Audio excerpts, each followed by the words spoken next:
നമുക്ക് എത്ര ജീവനക്കാരുണ്ട്? ഇവിടെ ഒരാളേ ഉള്ളൂ. എത്ര പശുവിനെ ആടിനെല്ലാം ഒരാളും. ഇവിടെ ജനിക്കുന്ന കന്നുകുട്ടികളെ അറവുശാലയ്ക്ക് പറഞ്ഞു വിട്ടിട്ട് എന്തിന് അന്യ സംസ്ഥാനത്ത് പശു വാങ്ങണം? ഇന്നിവിടെ പശുക്കളുണ്ട്, ആടുണ്ട്, കോഴി, പട്ടി, താറാവ് എന്നുവേണ്ട സകലമാന ജീവികളും ഇവിടെ ഉണ്ട്. തുടങ്ങിയപ്പം ഇങ്ങനെ തന്നെയാണോ തുടങ്ങിയത്? പശു മാത്രമേ ഉള്ളൂ? അല്പം സ്വല്പം കഷ്ടനഷ്ടങ്ങൾ ജനങ്ങൾ പറയുമെങ്കിലും അവരുടെ ഈ കഷ്ടനഷ്ടങ്ങളെന്ന് പറയുന്നത് അവരുടെ അറിവില്ലായ്മ കൊണ്ടാണ് ഈ നഷ്ടങ്ങളുണ്ട് സംഭവിക്കുന്നത്. ഒരു പട്ടി എനിക്ക് വേണമെന്ന് പറയുകയാണെങ്കിൽ നിങ്ങൾക്ക് ഇഷ്ടപ്പെട്ട ഒരു പട്ടി കൊണ്ടുപോകാൻ പറയും. അത് പൈസ വാങ്ങിയിട്ടല്ല, അത് ഫ്രീ ആയിട്ട് കൊടുക്കും വളർത്താൻ താല്പര്യമുള്ളവർക്ക്. ഈ സബ്സിഡികളൊന്നും കർഷകനെ രക്ഷപ്പെടുത്താനല്ല, കർഷകനെ കുഴി ചാടിക്കാനാണ്.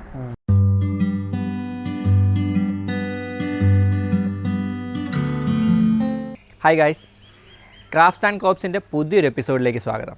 നമ്മൾ ഇന്നുള്ളത് തിരുവനന്തപുരം ജില്ലയിലെ ബാലരാമപുരത്തുള്ള നന്ദിനി ഫാമിലാണ്.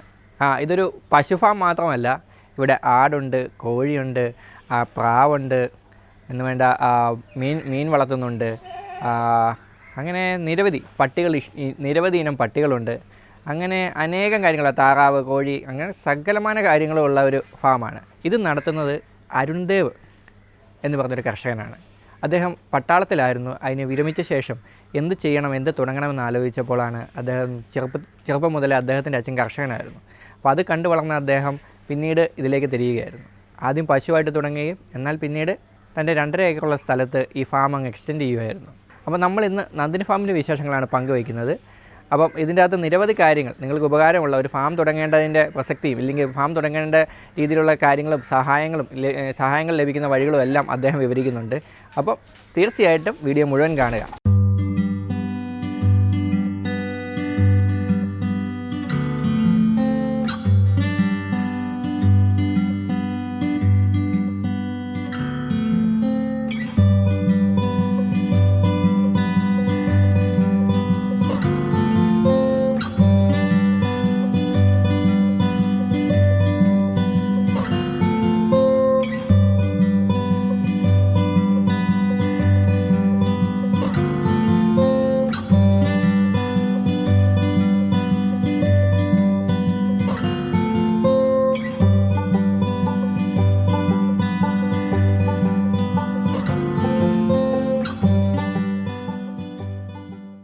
ഈ ഫാമിലേക്ക് സാർ എങ്ങനെയാണ് വന്നത്? ഇതിനു മുമ്പ് സാർ എന്തായാലും ചെയ്തുകൊണ്ടിരുന്നത്? ഞാൻ ഈ മേഖലയിൽ കടന്നു വന്നത് 2010 അതിനു മുമ്പേ ഞാൻ സെൻട്രൽ സെക്യൂരിറ്റി ഫോഴ്സിൽ സർവീസ് ചെയ്തുകൊണ്ടിരുന്നു. ഈ സെൻട്രൽ സെക്യൂരിറ്റി ഫോഴ്സിൽ നിന്ന് വിരമിച്ചതിന് ശേഷം എന്ത് ആണ് ചെയ്യാനെന്നുള്ള ഇതിനു വേണ്ടിയാണ് ഞാനിങ്ങനെ ആലോചിച്ചു. നമുക്ക് പറ്റുന്ന എന്താണ് എന്നുള്ള കാർഷിക മേഖലയോടുകൂടി കൂടുതൽ താല്പര്യമുണ്ട്. അച്ഛൻ കൃഷിക്കാരനായിരുന്നു. അച്ഛന് ആ രീതിയിൽ ഒരു താല്പര്യമുണ്ട്. അങ്ങനെ ആദ്യമായിട്ട് ഡയറി ഡിപ്പാർട്ട്മെൻറ്റിൽ നിന്നും 10 പശുവിൻ്റെ ഒരു സ്കീം എനിക്ക് കിട്ടി. അതിൽ നിന്നാണ് ഈ തുടക്കം. 75ഓളം പശുക്കൾ ഞാൻ ഉണ്ടായിരുന്നു. ഇപ്പോൾ അല്പം സ്വല്പം കുറവുണ്ട്. കാരണം ഡയറി ഡിപ്പാർട്ട്മെൻറ്റിലെ സ്കീമുകൾക്ക് ഇവിടെ നിന്ന് ക്ലാരി വളർത്തൽ യൂണിറ്റ് ഉള്ളത് കൊണ്ട് ഇവിടെ നിന്ന് പശുക്കളെ കൊടുക്കാറുണ്ട്. അങ്ങനെ ഇപ്പോഴും ശകലം പശുക്കളുടെ ശകലം കുറവാണ്. എന്തായിരുന്നാലും കുഴപ്പമില്ല. 200-300 ലിറ്റർ പാൽ ഉൽപ്പാദനം ഇവിടെ ഇപ്പം ഡെയിലി നടക്കുന്നു. അപ്പോൾ കൊച്ചുനാൾ മുതൽ ഒരു ഗ്ലാസ് പാല് പോലും വെളിയിൽ നിന്ന് വാങ്ങി കുടിച്ച് ശീലിച്ച ഒരാളല്ല ഞങ്ങളുടെ കുടുംബം. കാരണം അച്ഛൻ ഒരു കർഷകനായിരുന്നതുകൊണ്ട് എന്നും 1-2 പശുക്കളില്ലാതെ ഇന്ന് വരെയും മുന്നോട്ട് പോയിട്ടില്ല. അതിൻ്റെ അടിസ്ഥാനത്തിലാണ് എനിക്കും തോന്നി ഒരു ഡയറി ഫാം സെറ്റിൽ ചെയ്താൽ എന്ത് എന്നുള്ള തോന്നൽ വരികയും അങ്ങനെ ഒരു ഡയറി ഫാമിലേക്ക് തിരിയുകയും അന്നത്തെ നേമം ബ്ലോക്കിലെ DO ആയിരുന്ന ഡയറി എക്സ്റ്റൻഷൻ ഷോപ്പ് DOയെ കണ്ട്, ജയശ്രീ മേഡമാണ്, അവരൊക്കെ കണ്ട് അവരുടെ കൂടെ ഈ കാര്യം പറഞ്ഞപ്പോൾ അവരെനിക്ക് ഡിപ്പാർട്ട്മെൻറ്റിൽ നിന്ന് 10 പശുവിൻ്റെ യൂണിറ്റ് വാങ്ങിത്തന്നു. അവിടെയാണ് എൻ്റെ ആദ്യത്തെ ഈ പശു വളർത്തലിൻ്റെ തുടക്കം. അതാണ് തുടക്കം. അപ്പോൾ അതിൽ നിന്ന് മറ്റൊരു സംഭവം എന്ന് വെച്ച് കഴിഞ്ഞാൽ ഞാൻ എൻ്റെ വൈഫ് സ്കൂൾ ടീച്ചറാണ്. ഇപ്പം പുന്നാവൂർ സ്കൂളിൽ HM-ആണ്. മക്കൾ 2 പേരും വെറ്റിനറി ഡോക്ടർമാരാണ്.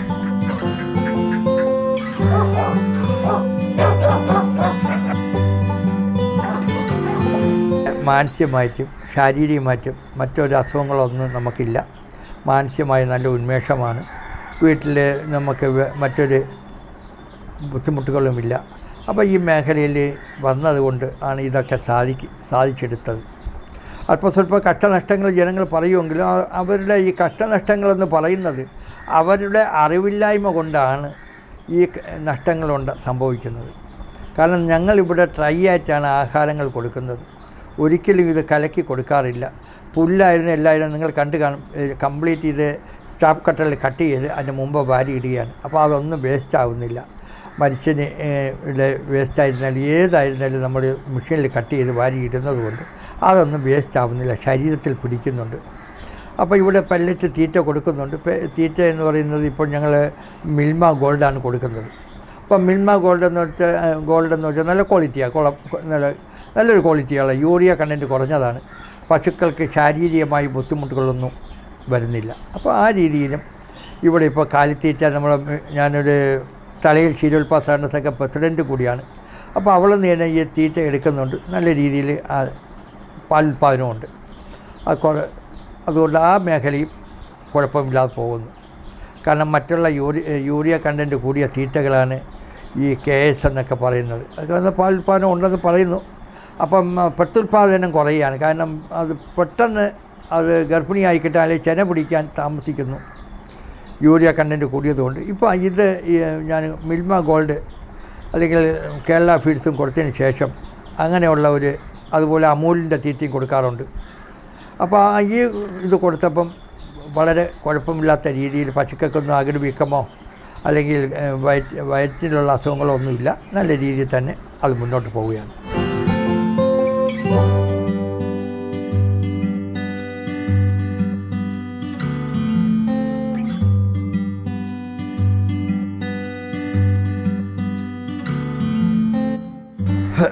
ഇന്നിവിടെ പശുക്കളുണ്ട്, ആടുണ്ട്, കോഴി, പട്ടി, താറാവ് എന്ന് വേണ്ട സകലമാന ജീവികളും ഇവിടെ ഉണ്ട്.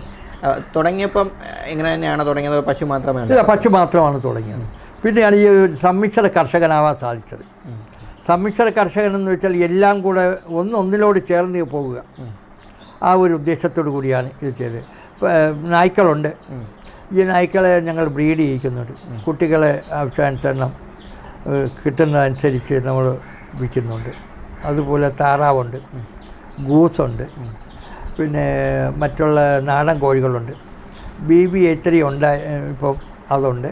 അങ്ങനെ വിവിധ ഇനം കോഴികളുണ്ട്, അലങ്കാര കോഴികൾ. അങ്ങനെയുള്ള രീതിയിലാണ് സമ്മിശ്രമായിട്ടാണ് ഇത് പോകുന്നത്.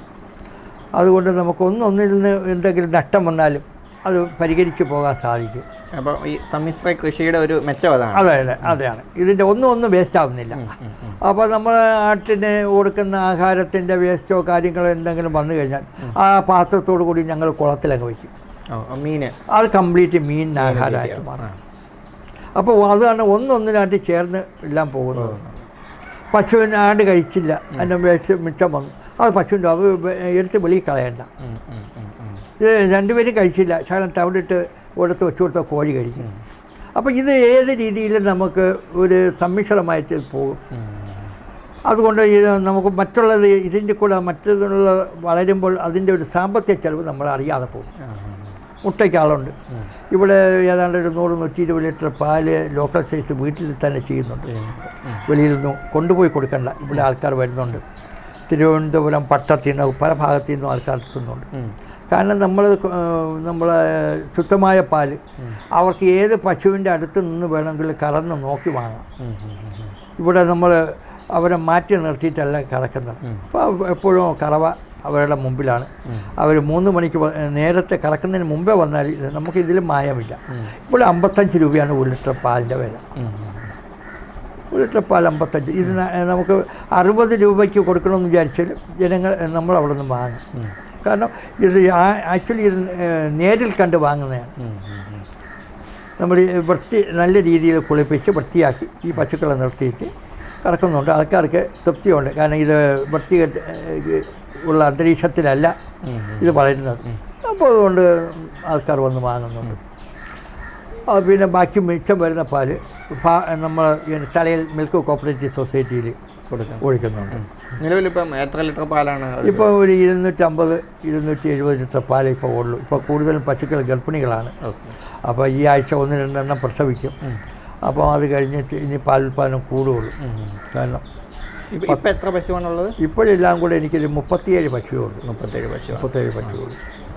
കാരണം ഇത് ഒന്നാമത്തെ കാര്യം ഇപ്പോഴത്തെ കോവിഡ് കാലഘട്ടം, 1-2 ലേബർ പോയിട്ട് അവർ തിരിച്ചു വരാൻ നിവൃത്തിയിൽ അവരുടെ നാട്ടിലായിപ്പോയി.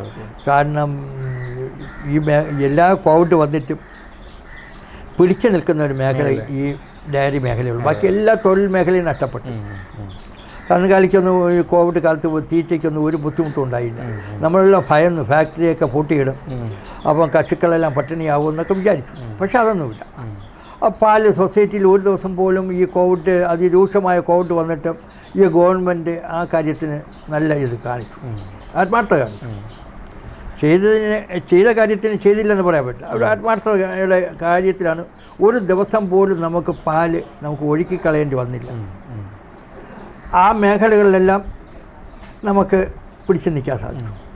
അതുപോലെ തന്നെ തൊഴിലാളി ഈ പാല് നമ്മൾ ഡയറിയിൽ കൊണ്ടൊഴിച്ചാലും ആ ഡയറി മിൽമ കളക്ട് ചെയ്യുന്നത് കൊണ്ടും ഈ തിരുവനന്തപുരം മേഖല, മലബാർ മേഖലയിൽ 1-2 ദിവസം ബുദ്ധിമുട്ടുണ്ടാക്കി കർഷകരുടെ പാലെടുക്കാതെ വന്നു. പക്ഷേ തിരുവനന്തപുരം മേഖല എല്ലാ ദിവസവും പാലെടുത്ത് അത് കാരണം നമുക്ക് ഈ നഷ്ടം വന്നില്ല, പിടിച്ചു നിൽക്കാൻ സാധിച്ചു.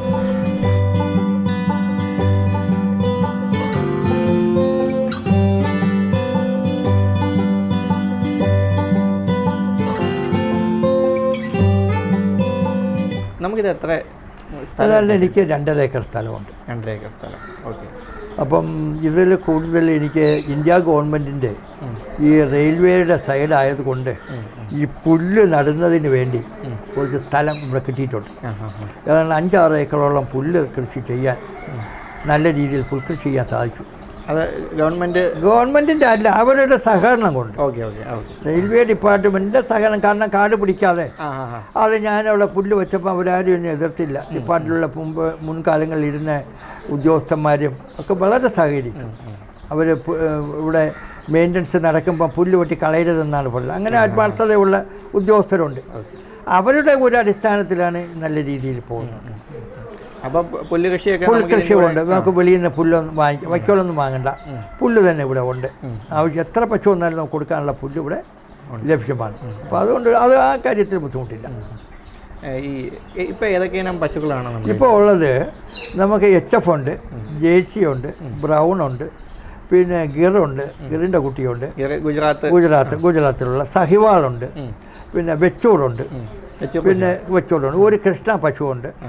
അങ്ങനെയുള്ള വിവിധ ഇനം പശുക്കൾ ഇവിടെ ഉണ്ട്. പക്ഷേ ഇതിലെല്ലാം കൊള്ളാമെന്നുള്ളത് ഈ നാടൻ ബ്രീഡായ ഗിറും സഹിവാളുമാണ്. കാരണം ഏറ്റവും മിൽക്കാണ്. ഏറ്റവും മിൽക്കെന്ന് പറയും. കാരണം ഈ ഏറ്റവും നല്ല ഔഷധ ഗുണമുള്ളൊരു പാലാണ്.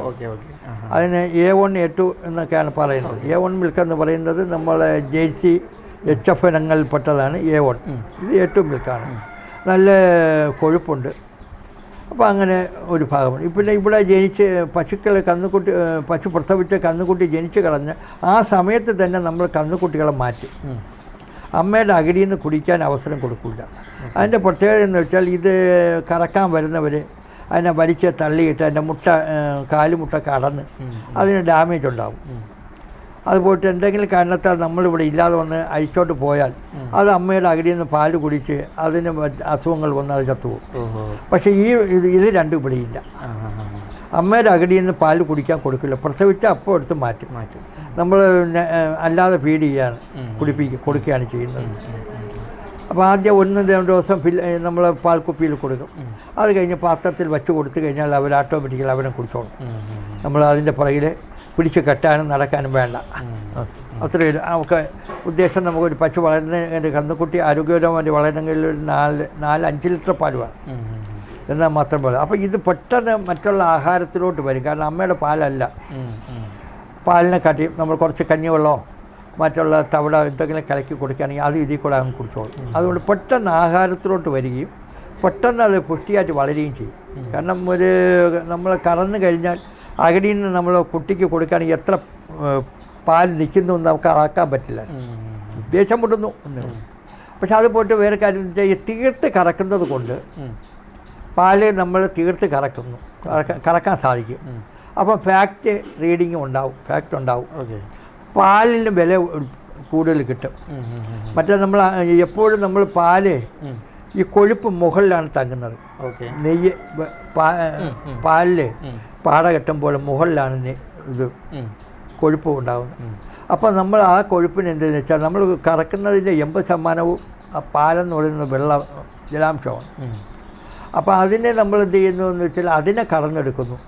യഥാർത്ഥത്തിൽ കൊഴുപ്പ് നമ്മൾ കറക്കുന്നില്ല, അത് കന്നുകുട്ടി അയച്ചുപിടിക്കും. അപ്പോൾ കന്നുകുട്ടി പുഷ്ടിയായിട്ട് വളരുന്നു. നമ്മൾ സൊസൈറ്റി കൊണ്ടുവന്ന പാലിന് വിലയും കിട്ടില്ല. കാരണം കൊഴുപ്പും ഫാക്റ്റും ഇല്ല, ഫാക്റ്റും റീഡിങ്ങും ഇല്ല, തന്നെ ഒന്നുമില്ല. അപ്പോൾ ആ ഒരു കാരണം കൊണ്ട് നമ്മളിതിങ്ങനെ മാറ്റി നിർത്തി കൊടുക്കുന്നുണ്ട്. തീർത്ത് കറക്കാൻ സാധിക്കും. പാലിന് കൊഴുപ്പുണ്ടാവും, വിലയ്ക്ക് മാറ്റം ഉണ്ടാവും. ശരാശരി നമുക്കൊരു 39-40 രൂപ വില വീഴും ഇവിടെ. അതെ അതെ, നമ്മൾ എരുമപ്പാൽ കൂടെ മിക്സ് ചെയ്ത് പോവുകയാണെങ്കിൽ 42-43 രൂപ നമുക്ക് വില വിടാൻ സാധ്യതയുണ്ട് നല്ല പാലിന്. കാരണം ഇവിടെ നമ്മൾ ഈ രീതിയിൽ കറക്കുകയാണെങ്കിൽ ക്വാളിറ്റിയുള്ള പാല് നമുക്ക് കിട്ടും. സൊസൈറ്റി കൊണ്ടുപോയാൽ നമുക്കത് നേട്ടമുണ്ട്. പല ആൾക്കാർക്ക് ഈ കർഷകർക്കെന്ന് വെച്ചാൽ ഈ പരിജ്ഞാനമില്ല. പഴയ രീതിയിൽ പോകുന്നുണ്ട്. ശാസ്ത്രം പുരോഗമിച്ചു, വിരൽത്തുമ്പിൽ ലോകമെന്ന് പറഞ്ഞിട്ടും ഈ കൃഷിക്കാർ പഴയ രീതിയാണ്. അവർ ഇന്ന് വരെയും ഈ സംവിധാനങ്ങളിലേക്ക് വന്നില്ല. അവർ ഇന്ന് ഒരു വലിയ പാത്രത്തിൽ കുറേ പുണ്ണാക്ക് വെള്ളവും എല്ലാം കൂടെ കലക്കി വെച്ചു കൊടുക്കും. പശുവിന് 4 അറയാണ്. അപ്പോൾ ഒരറയിൽ നിന്ന് ആദ്യത്തെ അറയിൽ തന്നെ ഇതെല്ലാം പോകണം. അയവട്ടുന്ന ജന്തുവാണ്. അപ്പോൾ തിരിച്ചെടുത്ത് അയവെട്ടിയാൽ മാത്രമേ ഈ പാലുൽപാദനം കൂടുള്ളൂ. അപ്പം ഇത് നമ്മൾ 2ാമത്തെ 3ാമത്തെ അറയിൽ ഡയറക്റ്റ് അത് വെള്ളം കുടിച്ച് പോവുകയാണെങ്കിൽ 4ാമത്തെ അറ വഴി അത് വെളിയിൽ പോയി ചാണകത്തിൽ കൂടെ കംപ്ലീറ്റ് അതിൻ്റെ എല്ലാം അങ്ങ് പോകും. അതിന് കിട്ടേണ്ട ഗുണങ്ങളൊന്നും അതിൻ്റെ ആദ്യത്തെ ഇതിൽ അയവട്ടുന്ന അതാണ്. ഇവിടെ എല്ലാം ട്രൈ ആയിട്ടാണ് കൊടുക്കുന്നത്. പല്ലറ്റ് തീറ്റയായിട്ട് ട്രൈ ആയിട്ടാണ് കൊടുക്കുന്നത്. അപ്പോൾ ട്രൈ ആയിട്ട് കലക്കി കൊടുക്കത്തില്ല ഒന്നും. അപ്പോൾ ആവശ്യത്തിന് അതിൻ്റെ മുമ്പിൽ കുടിക്കാൻ വെള്ളമുണ്ട്. ഒരു ആവശ്യത്തിന് അവർക്ക് വെള്ളം കുടിക്കാൻ സാധിക്കും. അപ്പോൾ ആ രീതിയിൽ നമുക്കിതിനെ നല്ല അത് ആ ഭാഗം ഒരു ഭാഗം. 2ാമത്തെ ഇതിൻ്റെ പിറകെ കലക്കണം, എടുക്കണം, ഇതിൻ്റെ മുമ്പ് കൊണ്ട് വയ്ക്കണം. ഇതൊക്കെ ഒരു മാൻ പവർ വേണം, അതിനൊക്കെ ആൾ വേണം. അപ്പോൾ അതിനൊക്കെ ലേബറൊക്കെ നമ്മൾ അമിതമായ ലേബർ വയ്ക്കേണ്ടി വരും. ഇതൊന്നുമില്ല, 10 മിനിറ്റ് കൊണ്ട് എല്ലാത്തിനും തീറ്റയിട്ടങ്ങ് തീരും, തീറ്റയിട്ടങ്ങ് പോകും. അപ്പോൾ അതുകൊണ്ട് അതൊരു എളുപ്പ മാർഗ്ഗമാണ്. അപ്പോൾ വെള്ളം അതിൻ്റെ മുമ്പിലുണ്ട്, അതിനും പോകണ്ട. പിന്നെ മറ്റൊരു രീതി രാവിലെ ചാണകമൊക്കെ വാരി, ഇതെല്ലാം ബയോഗ്യാസിലാണ്. ബയോഗ്യാസ് ഇവിടെ LPG ഇല്ല, കംപ്ലീറ്റ് ബയോഗ്യാസാണ്. അപ്പോൾ ഈ ബയോഗ്യാസിൽ ഇതെല്ലാം അങ്ങ് പൊയ്ക്കോളും. അപ്പം ചാണകം എല്ലാം ആവശ്യക്കാരുണ്ടെങ്കിൽ അത് കിടും. അതിൻ്റെ ബയോഗ്യാസിൻ്റെ ചെറി ഉണങ്ങുമ്പോൾ അതിനെ ചാക്കിൽ വാരി അത് നമ്മൾ ആവശ്യക്കാർക്ക് വിപണനം ചെയ്യും. അപ്പോൾ ആ രീതിയിലും വലിയ കുഴപ്പമില്ല.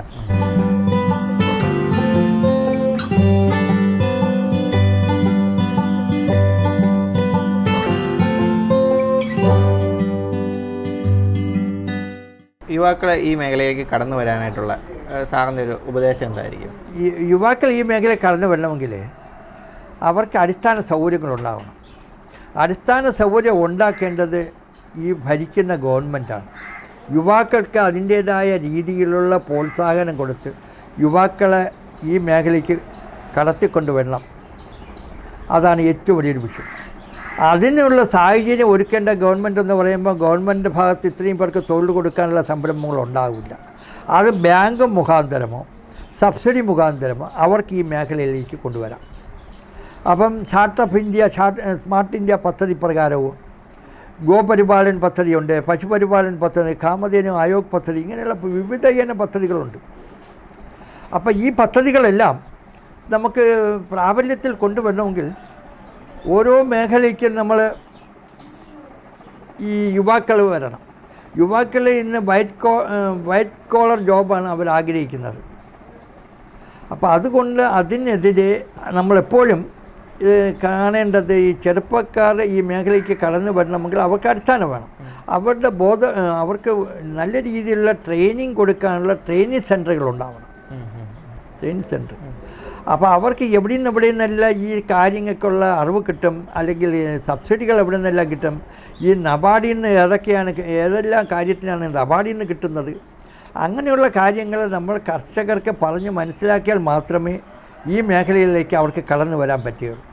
കാരണം അവർക്ക് രണ്ട് കൈയും മുട്ട് നിൽക്കുന്നവർക്കാണ് എന്ത് ചെയ്യണമെന്ന് അറിയില്ല. കുറേ വിദ്യാഭ്യാസവും ഡിഗ്രിയും മാത്രമേ അവരുടെ കയ്യിലുള്ളൂ. അപ്പോൾ ആ ഡിഗ്രി കൊണ്ട് അവർക്ക് ഒന്നും എന്ത് ചെയ്യണമെന്ന് ഒരു ലക്ഷ്യത്തിലേക്ക് രക്ഷകർത്താക്കളും കുറേ അതിൽ കൈകടത്തിയേ പറ്റൂ. രക്ഷകർത്താക്കളും കൂടെ മുന്നോട്ട് വരണം. അതുപോലെ നമുക്ക് നാളത്തെ ജീവിതത്തിൽ ഏത് രീതിയിലുള്ള വിദ്യാഭ്യാസമാണ് നമുക്ക് ആവശ്യം. വെറും ഒരു പുസ്തകപ്പോഴും ആയാൽ പോരാ. അപ്പോൾ നമുക്ക് ആരോഗ്യമുള്ള ഒരു ഭാവി തലമുറയ്ക്ക് വേണ്ടി എന്തെല്ലാം നമുക്ക് ചെയ്യാൻ സാധിക്കും, ആ കാര്യങ്ങൾക്കൂടെ നമുക്ക് ഈ മേഖലയ്ക്ക് കൊണ്ടുവരണം. എന്നാൽ മാത്രമേ യുവാക്കൾ ഈ മേഖലയ്ക്ക് കടന്നു വരികയുള്ളൂ.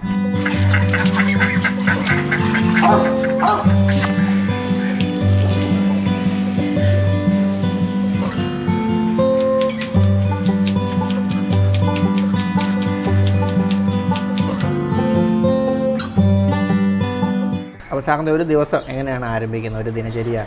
രാവിലെ 5 മണിക്ക് ഉണരും. 5 മണിക്ക് ഇവിടെ കറക്കാൻ ആളുണ്ടാവും. 5 മണിക്ക് ഉണരും. രാത്രി 1 മണിക്ക് ഉറങ്ങും. ഇതാണ് നമ്മൾ രാവിലെ 5 തൊട്ട് രാത്രി 1 മണി വരെ. ഇതിൻ്റെ പുറകിലാണ്. ഞാനൊരു പൊതുപ്രവർത്തകനും കൂടിയാണ്. അപ്പോൾ ഇതുപോലെ പല കേസും വഴക്കും കാര്യങ്ങളൊക്കെ ആൾക്കാർ വരും. അവരുടെ കൂടെ യാത്ര ചെയ്യും. എന്തെങ്കിലുമൊക്കെ ഉണ്ടെങ്കിൽ അതിന് പോകും. അപ്പോൾ ഈ പശുക്കൾ നിൽക്കുന്നതുകൊണ്ട് യാത്രയ്ക്ക് ബുദ്ധിമുട്ടൊന്നുമില്ല. നമ്മൾ രാവിലെ ജോലി കഴിഞ്ഞാൽ ഇപ്പോൾ എല്ലാവരും അങ്ങ് കിടന്നോളും. ഇനി 2:30 മണിക്ക് അവർക്ക് ആഹാരത്തിന് അവർ കഴിക്കും. അത് കറന്ന് കഴിഞ്ഞാൽ കറവ തുടങ്ങി വൈകുന്നേരം കഴിഞ്ഞാൽ പിന്നെ വേറെ ഒരു പക്ഷേ 2 നേരം ആഹാരമുള്ളൂ. കറവയും 2 നേരം 2 നേരം ആഹാരം കൊടുക്കും. ഇടയ്ക്കിടയ്ക്ക് കൊണ്ടുവന്ന ആഹാരമൊന്നും കൊടുക്കില്ല. അപ്പോൾ അവരിനി എത്രത്തോളം കിടന്ന് അയവട്ടുമോ അത്രത്തോളം പാലും കൂടും. അതുകൊണ്ട് ഇടയ്ക്ക് അവരെ ശല്യം ചെയ്യില്ല. അത് നമ്മൾ ഫ്രീ ആണ് ആ സമയത്ത്. അപ്പോൾ ജോലിക്കാർ ഉണ്ട്. അവർ ഇതെല്ലാം കഴിഞ്ഞു. ഇത് കഴിഞ്ഞതിന് ശേഷം അവർ പുല്ല് വെട്ടാൻ പോയി. നമുക്ക് എത്ര ജീവനക്കാരുണ്ട്? ഇവിടെ ഒരാളേ ഉള്ളൂ. പശുവിനെ ആടിനെല്ലാം എല്ലാം ഒരാൾ മതി. കൂടുതൽ ലേബറൊന്നും വേണ്ട. മലയാളിയാണെങ്കിൽ നിൽക്കില്ല. ഇത് നോർത്ത് ഇന്ത്യയിലുള്ള ആളായതുകൊണ്ടും ആ പയ്യൻ നല്ലൊരു ആത്മാർത്ഥമുള്ള പയ്യനായതുകൊണ്ട് മുന്നോട്ട് പോകുന്നു. കാരണം അവർ നമ്മൾ വ്യത്യാസമല്ല. നമ്മൾ ഒരിടത്തിരുന്ന് ഒരേ ടേബിളിൽ ഇരുന്നാണ് ഭക്ഷണം കഴിക്കുന്നത്. തൊഴിലാളി മുതലാളി വ്യത്യാസങ്ങളൊന്നുമില്ല. അവൻ തൊഴിലാളിയാണ്. അവൻ മാറ്റി നിർത്തേണ്ടവനൊന്നുമില്ല. നമ്മൾ ഒരുമിച്ചിരുന്ന് കഴിക്കുമ്പോൾ അവൻ ചെയ്യേണ്ട ജോലി അവന് തിരക്കായിട്ട് ഞാൻ ചെയ്യുന്നു. അപ്പോൾ ഒരാൾക്ക് അവൻ ചെയ്യുന്ന ഒരാളിന് കൊടുക്കുന്ന ജോലി അവൻ തന്നെ ചെയ്തിട്ടെന്ന് പറഞ്ഞില്ല. അവന് സമയക്കുറവാണ്, ലേറ്റാവും. അപ്പം നമുക്ക് സമയമുണ്ട്, നമ്മൾ ആ ജോലി കൂടെ ചെയ്യുന്നു. അപ്പം അങ്ങനെ വരുമ്പോൾ നമുക്ക് ഏത് മേഖലയിൽ ഒരു കൂട്ടായ്മയായിട്ട് പോകാൻ സാധിക്കും. അപ്പോൾ ഇത്രയും നായ്ക്കളുണ്ട്. അവർക്കെല്ലാം ഭക്ഷണങ്ങളായി കഴിഞ്ഞു രാവിലെ. അപ്പോൾ ഞങ്ങൾ വൈകുന്നേരമാണ് ഇതിനൊക്കെ ആഹാരം കൊടുക്കുന്നത്. പ്രത്യേകിച്ച് കാക്കയുടെ ശല്യം ഒഴിവാകാൻ വേണ്ടി. നേരെ തിരിച്ചാണ് പകലാണ് കൊടുക്കുന്നത്, നമ്മൾ രാത്രിയാണ് കൊടുക്കുന്നത്. അപ്പോൾ ഇതിൻ്റെ ഇടയ്ക്ക് അല്ലെങ്കിൽ കാക്കയുടെ ശല്യം ഉണ്ടാകും വീട്ടിൻ്റെ പരിസരത്ത്. അപ്പോൾ അതുണ്ടാവില്ല. രാവിലെ അതിന് മിച്ചം വരുന്ന പാത്രങ്ങളെല്ലാം പറക്കി വെള്ളത്തിലങ്ങിടും. അത് മീനിനായി. മീൻ പാത്രങ്ങളെല്ലാം വൃത്തിയാക്കി തരും. മത്സ്യം കുഞ്ഞുണ്ട്. മത്സ്യങ്ങൾ ഏതൊക്കെയാണുള്ളത്? മത്സ്യമുണ്ട്, സ്കാർപ്പുണ്ട്, കടലയുണ്ട്, ജോഗുണ്ട്, ഡച്ച് സിലോപ്പിയുണ്ട്, ആസാം വാളയുണ്ട്. പിന്നെ അലങ്കാര മത്സ്യങ്ങളുണ്ട്. എത്ര കുളമുണ്ട്? ഇപ്പോൾ 3 കുളമുണ്ട്. 3 കുളം. ഇതിൻ്റെയൊക്കെ വിളവെടുപ്പാകുമ്പോൾ ഇവിടെ ഞങ്ങൾക്ക് നമ്മൾ 200 രൂപ വെച്ച് ഹോൾസെയിലായിട്ട് കൊടുക്കും. കൊണ്ടുവന്ന് വിൽക്കാൻ നിൽക്കണ്ട. ഹോൾസെയിലായിട്ട് 200 രൂപ വെച്ച് തൂക്കിയാൻ കൊടുക്കും. അവരവർ വിറ്റോളും അവരുടെ വില അനുസരിച്ച്. അപ്പോൾ അതുകൊണ്ട് നമുക്ക് അതിനുള്ള ബുദ്ധിമുട്ടില്ല.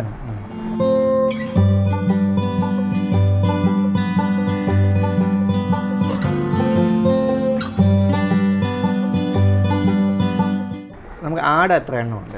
ആടിപ്പോൾ എല്ലാം കൂടെ 25 എണ്ണം ഉണ്ട്. 25 എണ്ണം. ചെറുതും വലുതുമായിട്ട്.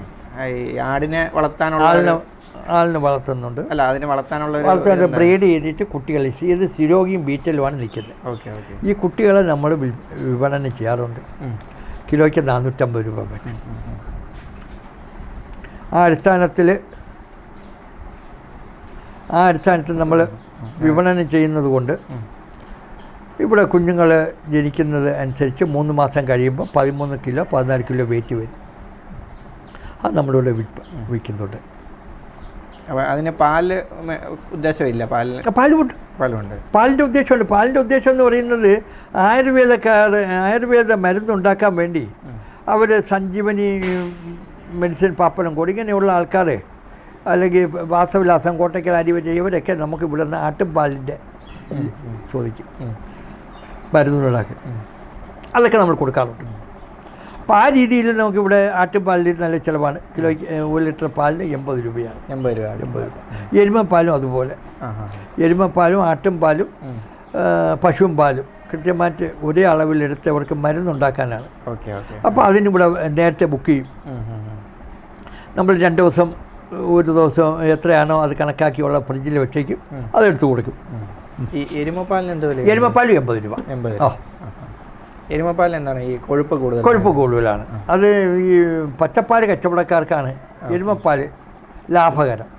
നമ്മളെപ്പോലെയുള്ളവർക്ക് ഈ സൊസൈറ്റിയിൽ പാലിന് ശകലം ക്വാളിറ്റി കൂട്ടാൻ വേണ്ടി കിട്ടണമെന്നുള്ളൂ. നമുക്ക് പച്ചപ്പാൽക്കാർ നമുക്ക് വെള്ളം ചേർത്ത് വിറ്റ് ശീലമില്ലാത്ത കൊണ്ട് ആ രീതിയിലുള്ള വിപണനം നമ്മൾക്ക് പറ്റിയതല്ല. നമുക്കൊരു ദിവസം ഈ പശുക്കൾക്ക് മാത്രമായിട്ട്, അല്ലെങ്കിൽ പശുവിനും ആടിനും കൂടെ കാലിത്തീറ്റ പുല്ല് എല്ലാം കൂടെ അതിന് എന്ത് ചിലവ് വരും? ഒരു പശുവിന് ശരാശരി 250 രൂപ ഡെയിലി ചിലവ് വരും. 250 രൂപയുടെ ചിലവ് വരും ഒരു പശുവിന് ഒരു ദിവസം. ഒരു കറവ പശുവിന്. മറ്റുള്ള പശുവിനൊക്കെ ക്ലാരികൾക്കെല്ലാം ഒരു 100 രൂപ, അതിൻ്റെ എറൗണ്ട് 100-150 രൂപയ്ക്ക് അകത്ത് നിൽക്കും. പച്ചപ്പുല്ലുള്ളത് കൊണ്ട് തീറ്റ മാത്രം കൊടുത്താൽ മതി. പച്ചപ്പുല്ലുകൊണ്ട് പച്ചവെള്ളവുമാണ്. അപ്പോൾ അത്രയും ചിലവ് വരിയില്ല. കറവ പശുവിൻ്റെ കൊടുക്കുക വെച്ചാൽ 1 ലിറ്റർ പാലിന് 400 ഗ്രാം വച്ചാണ് കാലിത്തീറ്റ കൊടുക്കുന്നത്. പാലിൻ്റെ അളവനുസരിച്ച് തീറ്റയുടെ അളവും കൂട്ടും. അത് പോയിട്ട് അതിൻ്റെ ബോഡി വെയിറ്റ് 300 കിലോയ്ക്ക് 250 കിലോയ്ക്ക് മുകളിലുണ്ടാണെങ്കിൽ 3 കിലോ അഡീഷണൽ കൊടുക്കും. അങ്ങനെയാണെങ്കിൽ 10 കിലോ പാല് കിട്ടുന്ന പശുവിന് നമ്മൾ കൊടുക്കുന്ന തീറ്റ എന്ന് പറഞ്ഞാൽ ഒരു 4 കിലോ തീറ്റയാണ്. 4 കിലോ തീറ്റ. പിന്നെ അതിൻ്റെ ബോഡി വെയിറ്റിന് 3 കിലോ. അപ്പോൾ 4 3 7 കിലോ. അപ്പം രാവിലെ 1.5 കിലോ, വൈകുന്നേരം 1.5 കിലോ. അങ്ങനെ 2 നേരമായിട്ട്. അപ്പോൾ 2 നേരം മറ്റേ ആ തീറ്റ കൊടുക്കും. 10 ലിറ്റർ പാലുള്ള പശു. പുല്ലിന് ഇതിന് പുറമെയാണ് കാലിത്തീറ്റയുടെ അളവ് ആ രീതിയിലാണ് കൊടുക്കുന്നത്. അപ്പോൾ കറവ പശുക്കൾക്ക് ഒരു 2 കിലോയ്ക്ക് അകത്ത്, കറവയില്ലാത്ത ഗർഭിണി പശുക്കൾക്ക് 3 കിലോ കൊടുക്കും. ക്ലാരി പശുക്കൾക്ക് 2 കിലോ, രാവിലെ 1 കിലോ, വൈകുന്നേരം 1 കിലോ. ഈ കണക്കിലാണ് കൊടുക്കുന്നത്. അപ്പോൾ അവർ ആരോഗ്യമായിട്ട് നിൽക്കുന്നുണ്ട്, കുഴപ്പമില്ല.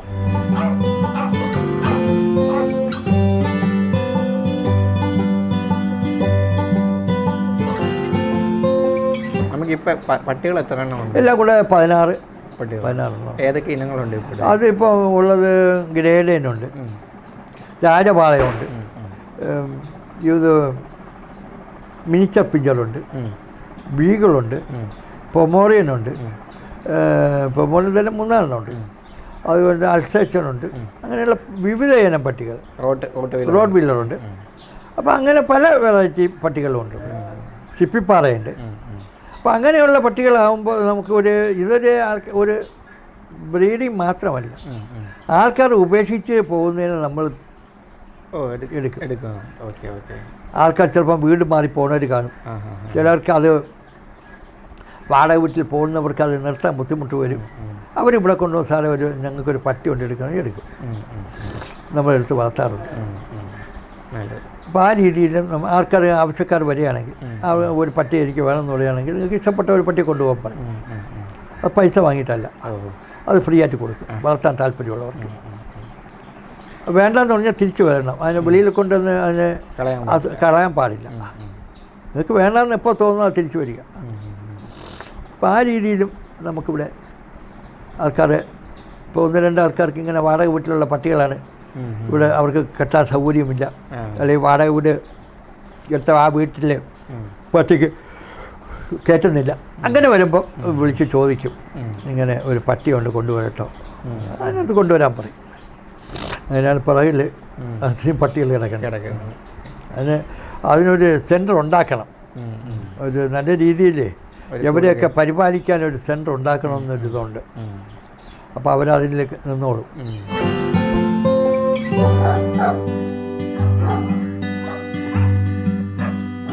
പശുവിനൊക്കെ ഇൻഷുറൻസും കാര്യങ്ങളൊക്കെ ചെയ്തിട്ടുണ്ടോ? ഉണ്ട്. ഇൻഷുറൻസ് ഉണ്ട്. പക്ഷേ ഇൻഷുറൻസ് നമ്മൾ ബാങ്ക് ലോണൊക്കെ ഉള്ളതുകൊണ്ട് ഇൻഷുറൻസ് വേണമെന്നുള്ളതാണ് അവിടെ നിർബന്ധം. അത് കാരണം നമ്മൾ ഇൻഷുറൻസ് ചെയ്യും. പക്ഷേ ഇത് പ്രായോഗികമല്ല. ഇൻഷുറൻസ് പ്രായോഗികമല്ലെന്ന് പറയാൻ കാരണം ഡെത്ത് ക്ലെയിമേ കിട്ടും. കിട്ടത്തുള്ളൂ. ഒരു കാമ്പിൽ ശകലം 4 തുള്ളി പാലുണ്ടെങ്കിൽ അത് ക്ലെയിം ആവില്ല. അതായത് ഈ ഡെത്ത് സംഭവിച്ചിട്ട് ഇപ്പോൾ 10 പശു നമ്മളിപ്പോൾ രജിസ്റ്റർ ചെയ്യണമെങ്കിൽ ഒരു വർഷത്തേക്ക് ചെയ്യണമെങ്കിൽ 1000 ചില്ലോ 1400 1500 രൂപയാവും ഒരു പശുവിന് ഒരു വർഷത്തേക്ക്. ആ ഒരു വർഷം 10 പശു നമ്മൾ 15,000 രൂപയ്ക്ക് 20,000 രൂപയാവും. ഓക്കെ. ഈ 20,000 രൂപ മുടക്കി നമ്മൾ 10 പശുവിനെ ഇൻഷുറൻസ് ചെയ്താൽ നമുക്ക് ആ പശുവിന് എന്തെങ്കിലും അകിട് വിക്കോ എന്തെങ്കിലും കൊണ്ട് 3 കാമ്പ് നഷ്ടപ്പെട്ടു. ഓക്കെ. ഒരു കാമ്പിൽ ശകല പാലുണ്ട്. ഡെത്ത് ക്ലെയിം കിട്ടൂല. അത് മരണപ്പെടുകയാണെങ്കിൽ മാത്രമേ ക്ലെയിം ഉള്ളൂ. ഇല്ല എങ്കിൽ ഇവർ പറയും ഈ പശുവിനെ അറവുശാലയ്ക്ക് വിൽക്കുക. വിറ്റതിന് ശേഷം ബാക്കി വരുന്ന ഇത് നമുക്ക് ക്ലെയിം കിട്ടും. അത് അശാസ്ത്രീയമാണ്. ഏത് അസുഖം വന്നാലും കർഷകൻ്റെ പശു നഷ്ടപ്പെട്ടു പോവുകയാണെങ്കിൽ അത് അകിട് വീക്കമായിക്കോട്ടെ, പനി ആയിക്കോട്ടെ, അടപ്പനായിക്കോട്ടെ, ഏത് അസുഖം ആയിക്കോട്ടെ അവന് ക്ലെയിം കൊടുക്കാൻ തയ്യാറാവണം ഇൻഷുറൻസ് കമ്പനി. ഇൻഷുറൻസ് കമ്പനി പണം ഉണ്ടാക്കാനുള്ള ഒരു മാർഗമായിട്ട് മറ്റൊരു കർഷകനെ ചൂഷണം ചെയ്യുന്ന സ്ഥാപനമാണ് ഇൻഷുറൻസ് കമ്പനികളെല്ലാം. മനസ്സിലായി? ഓറിയൻ്റ് ഇൻഷുറൻസ് ആയിരുന്നാലും ന്യൂ ഇന്ത്യ ആയിരുന്നാലും ഇതെല്ലാം കർഷകനെ ചൂഷണം ചെയ്യുക. അപ്പോൾ അതിന് കുറേ ഡിപ്പാർട്ട്മെൻറ്റ് ഉദ്യോഗസ്ഥർ, നമ്മൾ ലോൺ എടുത്താൽ ലോൺ അടയ്ക്കാൻ ബാധ്യസ്ഥരാണ് നമ്മൾ. പശുവിൻ്റെ ഇൻഷുറൻസ് പേപ്പർ ഉണ്ടെന്ന് പറഞ്ഞുകൊണ്ട് ലോൺ അടയില്ല. അറിയോ? ഇല്ല. അപ്പം എൻ്റെ ലയബിലിറ്റി കൊടുത്ത് ഞാൻ ലോൺ എടുത്താൽ അടയ്ക്കാനുള്ള ബാധ്യത എനിക്കാണ്.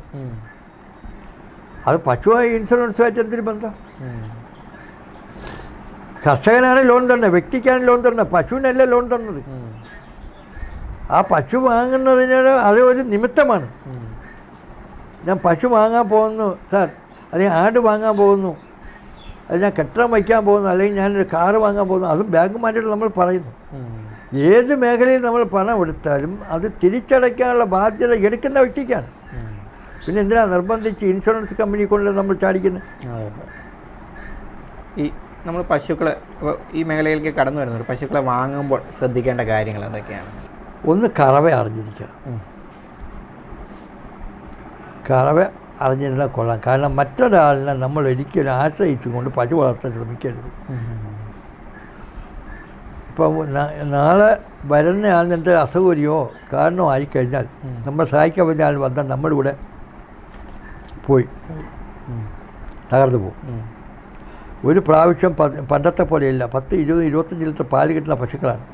ഒരു നേരം കറന്നില്ലെങ്കിൽ അകിട് വീക്കം വരും, പിറ്റേ ദിവസം ആ പശു പോകും. അപ്പോൾ ഇത് നിർത്തി വയ്ക്കാൻ പറ്റിയ ഒരു പദ്ധതിയല്ല. ബാക്കി ഏത് മേഖല നിർത്തി വയ്ക്കാം. ഒരു യാത്രയുണ്ട്, ഇന്നിനി പോകില്ല, നാളെ ആവട്ടെന്ന് വെച്ചാൽ,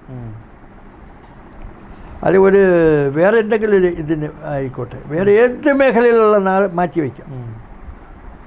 ചിലപ്പോൾ ഭക്ഷണം ഇന്ന് രാവിലെ ഉച്ചയ്ക്ക് കഴിക്കാം, അയ്യോ ഇന്നിനിപ്പം കഴിച്ചിട്ട് കുഴപ്പമില്ല, ഒരു വെള്ളമായിട്ട് കുടിച്ചത് വൈകുന്നേരം അല്ലെങ്കിൽ രാത്രി കഴിക്കാം എന്ന് ചിന്തിക്കാം. പക്ഷേ ഇത് പറ്റില്ല. ഇത് കൃത്യമായ രീതിയിൽ തന്നെ അത് പാലും കറന്നിരിക്കണം. ഒരു 6 മണിക്കൂർ കഴിഞ്ഞാൽ ഈ പാല് പിരിയും. അകിടിൽ നിന്ന് പിരിഞ്ഞാൽ അകിട് വീക്കം വരും. ആ അകിട് വീക്കം വന്ന് അകിട് നഷ്ടപ്പെടും. അകിട് നഷ്ടപ്പെട്ട് പിന്നെ പശുവിനെ നിർത്തിയിട്ട് കാര്യമില്ല. പാലുൽപാദനം പോയി കഴിഞ്ഞാൽ പിന്നെ പശുവിനെ ഇല്ലല്ലോ. അപ്പോൾ അതുകൊണ്ട് നിർത്തി വയ്ക്കാൻ പറ്റിയ ഒരു പദ്ധതിയല്ല ഈ പശു പദ്ധതി. അപ്പോൾ അത് ഒരു ഭാഗമാണ്. അപ്പോൾ ഇത് ഞാൻ നേരത്തെ പറഞ്ഞ പോലെ നമുക്ക് സ്റ്റോറേജുകൾ വേണം. ഇത് ബൈ പ്രോഡക്റ്റ് ഉണ്ടാക്കാനുള്ള സംവിധാനങ്ങൾ വേണം, മെഷീനറി വേണം. അതൊന്നും കേരളത്തിലില്ല. ഇതൊന്നീ നമ്മൾ കോയമ്പത്തൂരോ അതർ രാജസ്ഥാനിലോ ഹരിയാനയിലോ യു പിയിലോ ഒക്കെ പോകണം. പിന്നെ ഈ ബേക്കറികളിൽ വരുന്ന സാധനങ്ങളെല്ലാം തമിഴ്നാട്ടിലുള്ള കെമിക്കൽ സാധനങ്ങളാണ്. ഇത് നമ്മളെ നാട്ടും പുറത്ത് ഉണ്ടാക്കി വിപണനം ചെയ്യുന്ന ഒരു സ്ഥാപനം പേട, ഇതൊക്കെ ഉണ്ടാക്കാൻ നമുക്ക് മുട്ടായികൾ, പാലിൽ നിന്ന് പാലുൽപ്പന്നങ്ങൾ അതൊക്കെ ചെയ്യണം. അതൊക്കെ ചെയ്ത് കഴിഞ്ഞാൽ ഇത് നല്ലൊരു ബിസിനസ് മേഖലയായിട്ട് മാറ്റാം. പിന്നെ നമുക്ക് ഗുണനിലവാരമുള്ള തീറ്റ ഗവൺമെൻറ് ഭാഗത്ത് വേണം. കൃഷിയെ ഒരു പ്രോത്സാഹിപ്പിക്കാൻ തയ്യാറാവണം. അപ്പോൾ അങ്ങനെ വരികയാണെങ്കിൽ ഇത് പിന്നെ ഇപ്പോഴിവിടെ ജനിക്കുന്ന കന്നുകുട്ടികൾ, ഇപ്പോൾ എനിക്ക് നിങ്ങൾ കണ്ടു കന്നുകുട്ടികൾ, ഈ കന്നുകുട്ടികൾ ഒരു കർഷകന് ഒരു റേഷൻ കാർഡാണ് ഉണ്ടാവുന്നത്. ഒരു കന്നുകുട്ടിയെ ദത്തെടുക്കാൻ പറ്റും, സബ്സിഡിക്കുള്ള തീറ്റ കിട്ടും. എനിക്കിപ്പോൾ എല്ലാം കൂടെ 8-10 നിൽപ്പുണ്ട്, അതിനൊന്നുമില്ല. അപ്പോൾ 7 എണ്ണത്തിന് ഗവൺമെൻറ് പറയുന്നത് ഒന്നിന് നിങ്ങൾക്ക് ഞങ്ങൾ ആനുകൂല്യം തരാം, പകുതി വിലയ്ക്ക് തീറ്റ തരാം, ബാക്കി 7 എണ്ണത്തിന് നിങ്ങൾ അറവുശാലയ്ക്ക് കൊടുത്തോളൂ, ഞങ്ങൾ അന്യ സംസ്ഥാനത്ത് നിന്ന് പശു വളർത്തി കമ്മീഷൻ തട്ടിക്കോളാം. ഡിപ്പാർട്ട്മെൻറ്റിൻ്റെ ഇപ്പോൾ അന്യ സംസ്ഥാനത്ത് നിന്ന് പശു വാങ്ങണമെന്നുള്ളതാണ് നിർബന്ധം. നിങ്ങൾക്ക് MSDP പദ്ധതി പ്രകാരം പശു തരികയാണെങ്കിൽ, ഞാൻ മിനിസ്റ്റർക്ക് ഒരു പരാതി അയച്ചിട്ടുണ്ട്, അതിന് മറുപടി കിട്ടിയിട്ടില്ല. നമ്മൾ ഇവിടെ ജനിക്കുന്ന കന്നുകുട്ടികളെ, പെൺകുട്ടികളെ, കാളക്കുട്ടിയെ ഇവിടെ കൂട്ടുന്നില്ല, പെൺകുട്ടികളെ ഇവിടെ തന്നെ പരിപാലിച്ച് ഗവൺമെൻറ്റിൻ്റെ ഭാഗത്ത് സപ്പോർട്ട് പരിപാലിച്ചാൽ നമ്മൾ എന്നേ നമ്മൾ സ്വയം പര്യാപ്തിയിലെത്തുമായിരുന്നു. അപ്പോൾ ഈ പദ്ധതി പ്രകാരം നമ്മൾ കന്നുകുട്ടി മേടിക്കേണ്ടത് അന്യ സംസ്ഥാനത്ത് നിന്ന് പശുവിനെ വാങ്ങിച്ചാൽ ഈ സബ്സിഡികൾ കിട്ടും. അതിൻ്റെ നമ്മളെ സബ്സിഡിയെല്ലാം അപ്പോൾ അവിടെ 45 രൂപ 50 രൂപയ്ക്കുള്ള പശു 60-70 രൂപ അവിടെ കൊടുത്ത് ഓടിപ്പോകുന്നു, പശു വാങ്ങുന്നു, തിരിച്ചു വരുന്നു. എന്താണ് അതിൻ്റെ മാനദണ്ഡം? മാനദണ്ഡം എന്ന് വെച്ചാൽ ഇവിടെ പശുക്കളുടെ എണ്ണം കൂട്ടാനാണ്, സ്വയം പര്യാപ്തത്തിൽ എത്താനാണ്. അത് കുറേ കാലം കൊണ്ട് പരീക്ഷിക്കുന്നു, അത് പരാജയമാണ്. ഇവിടെ ജനിക്കുന്ന കന്നുകുട്ടികളെ അറവുശാലയ്ക്ക് പറഞ്ഞു വിട്ടിട്ട് എന്തിന് അന്യ സംസ്ഥാനത്ത് പശു വാങ്ങണം? ഇതിൻ്റെ കമ്മീഷൻ ആർക്കൊക്കെയാണ്? ഇത് ഓരോ ഉദ്യോഗസ്ഥന്മാർക്കും ഇതിൻ്റേതായ നല്ലൊരു കമ്മീഷൻ പങ്കുണ്ട്. കാരണം 40 രൂപ 45 രൂപ പശു അന്യ സംസ്ഥാനത്ത് 70-75 രൂപ വാങ്ങിച്ചിട്ട് ഇന്ന് ഓടിപ്പോകുന്നു കാറിൽ, അവിടെ പോകുന്നു, പശു വാങ്ങിക്കൊണ്ട് ഇവിടെ അത് വെള്ളം പാലുള്ളതാണോ പാലില്ലാത്തതാണോ കറവ കാണുകയോ ഒന്നും ചെയ്യുന്നില്ല. ഇവിടെ ഒരു ഓഫീസറെ കൂടെ പോവുകയാണ് കമ്മീഷൻ വാങ്ങിക്കാൻ. അങ്ങനെയാണ് പോകുന്നത്. ഒരു ഉദ്യോഗസ്ഥനെ കൂടെ കൊണ്ടുപോയത്. കാരണം അവൻ പാഠശാലയ്ക്ക് ഇപ്പുറത്ത് വാങ്ങിച്ചാലോ, ഇപ്പോൾ ചെക്ക് പോസ്റ്റിന് അപ്പുറത്ത്, കളിക്കുള്ള ചെക്ക് പോസ്റ്റിന് അപ്പുറത്ത് വാങ്ങിച്ചാൽ കുഴപ്പമില്ല, അതിന് തൊട്ടടുത്ത് നിന്ന് വാങ്ങിക്കാം, കുഴപ്പമില്ല. അപ്പം കളിക്കളിക്ക് ഇപ്പുറത്തെ ചെക്ക് പോസ്റ്റിൽ നിന്ന് വാങ്ങിച്ച് കളഞ്ഞോലോ അവൻ അറിയത്തക്ക രീതിയിൽ 2 നേരം ചെന്ന് കറവ കണ്ട് കൊള്ളാമെന്നുള്ള പശുവിനെ വാങ്ങിച്ചാൽ കർഷകൻ രക്ഷപ്പെടുത്താനല്ലല്ലോ. ഈ സബ്സിഡികളൊന്നും കർഷകനെ രക്ഷപ്പെടുത്താനല്ല, കർഷകനെ കുഴി ചാടിക്കാനാണ്. മനസ്സിലല്ലേ? ഈ കുഴി ചാടിക്കുന്നതെന്ന് പറഞ്ഞു കഴിഞ്ഞാൽ അവൻ എന്തെങ്കിലും ചെയ്തിട്ട് ആവശ്യമില്ലാത്ത നൂലാമാലകൾ GST വേണം, ബില്ല് വേണം, അത് വേണം, ഇത് വേണം എന്നൊക്കെ പറഞ്ഞ് ആവശ്യമില്ലാതെ ഇത് വേണം. നമുക്ക് അറിഞ്ഞുകൂടാതെ പോയി ഈ പാവപ്പെട്ട ചെന്ന് ചാടും. നമുക്ക് അവിടെ നിന്ന് ഒരു 30,000 രൂപ സബ്സിഡി ഉണ്ട്, നമുക്ക് ഈ ഇതൊന്ന് തുടങ്ങാമെന്ന് വെച്ച്. ആ തുടങ്ങുമ്പോൾ അവന് 1.5 ലക്ഷം രൂപ കയ്യിൽ നിന്ന് പോവുകയാണ് എന്നുള്ള ചിന്ത അവനില്ല. അപ്പം 1,20,000 രൂപ കയ്യിൽ നിന്ന് പോയപ്പോൾ 30,000 രൂപ കിട്ടി. അത് ഞാൻ നേരത്തെ ഈ കന്നുകുട്ടി തീറ്റ പദ്ധതി കൊള്ളാമായിരുന്നു. പക്ഷേ ഇവിടെ ജനിക്കുന്ന എല്ലാ കന്നുകുട്ടികളെയും കൊടുത്തെങ്കിൽ എന്നേ നമ്മൾ 65 വർഷമായി നമ്മുടെ കേരളം. പക്ഷേ ഇതുവരെ സ്വയം പര്യാപ്തയിൽ പശു വളർത്തലിലോ കാലി വളർത്തലിനായിട്ടില്ല. അതെന്താണ് കാര്യം? അന്യ സംസ്ഥാനത്ത് പശു വാങ്ങുന്നു, ഇവിടെയുള്ള പശുക്കളെല്ലാം അറവുശാലയ്ക്ക് കൊടുക്കുന്നു, ഉദ്യോഗസ്ഥന്മാർ കമ്മീഷൻ പറ്റുന്നു. ഇതാണ് ഇവിടെ നടക്കുന്നത്. ഇതിനൊരു മാറ്റം വേണം. പല മേഖലകളിൽ ഇപ്പോൾ അഴിച്ചുപണി നടക്കുകയാണ്. അതുപോലെ ഈ ഡയറി മേഖലയിലും ഇവിടെ ക്ഷീരമേഖലയൊക്കെ ഒരു മാറ്റം വരേണ്ടത് അത്യാവശ്യമാണ്.